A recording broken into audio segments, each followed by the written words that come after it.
যুদ্ধের জন্য সামরিক বাহিনীকে প্রস্তুত থাকতে ভারতীয় প্রতিরক্ষা মন্ত্রীর নির্দেশ সরাসরি বাংলাদেশের জন্য হুমকি না হলেও উড়িয়ে না দিয়ে নিরাপত্তা জোরদারের পরামর্শ দিয়েছেন বিশ্লেষকরা।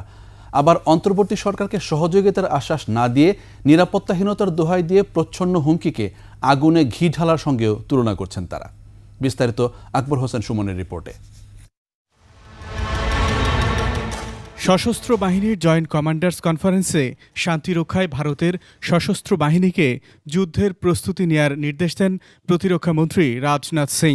विश्व में शांति की स्थापना के लिए और स्वयं भारत में भी शांति की स्थापना के लिए सदैव हम लोगों को युद्ध के लिए तत्पर रहना चाहिए।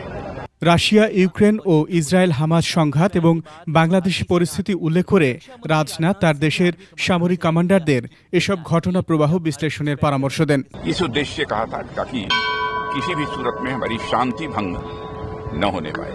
ভারতীয় প্রতিরক্ষা মন্ত্রীর এমন নির্দেশনাকে চরম নিরাপত্তাহীনতা এবং প্রতিবেশী দেশের প্রতি প্রচ্ছন্ন হুমকি বলে মনে করছেন বিশ্লেষকরা। ভারতের প্রতিরক্ষা বাহিনী সবসময় বাংলাদেশের পাশে থাকবে, এরকম কিছু বললে আমরা কিন্তু মানুষের একটা যে তাদের ভিতরে যে উষ্মা এবং যে ফ্রাস্ট্রেশন সেটা হয়তো কিছুটা কম। তো এখন সেটা কি এই ধরনের কথা বলে সে আরও ঘি ঢেলে দিয়েছে আগুনে।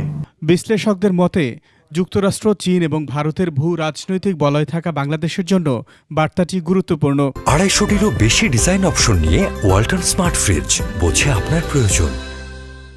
বাংলাদেশে আমি যেটা ভয় পাচ্ছি, হোস্টেজ হয়ে গেলাম নাকি জিও পলিটিক্স, ভূ রাজনৈতিক ব্যাপারের দিক দিয়ে চায়না, আমেরিকা, ইন্ডিয়া এই বলয়ে পড়ে গেলাম কিনা, সেটা আমাদের জন্য খুব দুঃখজনক হবে।